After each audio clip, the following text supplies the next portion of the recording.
Christ Triumphant, the devotional of Ellen G. White, October 5. Witness of the guards at the tomb. Matthew 28 verse 4. And for fear of him the keepers did shake, and became as dead men. But where were the Roman guards? They had been enabled to view the mighty angel who sang the song of triumph at the birth of Christ. The angels now sang the song of redeeming love. When the heavenly train was hidden from their sight, they arose to their feet and made their way as quickly as their tottering limbs could carry them to the gate of the garden.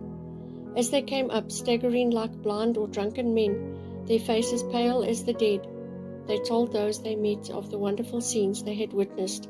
Messengers preceded them quickly to the chief priests and rulers, declaring as best they could the incidents that had taken place. The guards were making their way first to Pilate, but the priests and rulers sent word for them to be brought into their presence.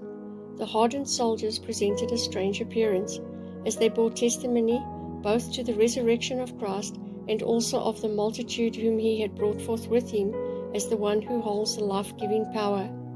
They had not time to think or speak anything but the truth. They thought their story would at once commend itself to the supposedly righteous men who had employed them. But the rulers were not pleased by the report. The soldiers were bribed to report a falsehood, and the priests guaranteed that if the matter came to Pilate's ears, as it most assuredly would, they would be responsible for the actions of the soldiers.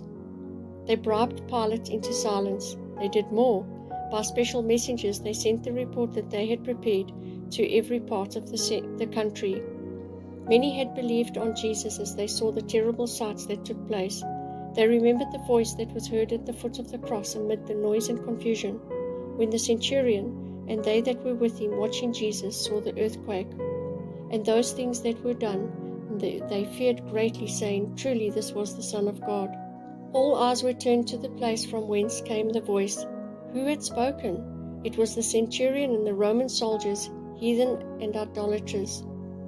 What so enlightened and convinced these men that they could not refrain from confessing their faith in Jesus? It was the sermon that was given in every action of Christ and in his silence under cruel abuse. In that lacerated, bruised, broken body hanging on the cross, the centurion recognized the form of the Son of God. Manuscript 115, 1897.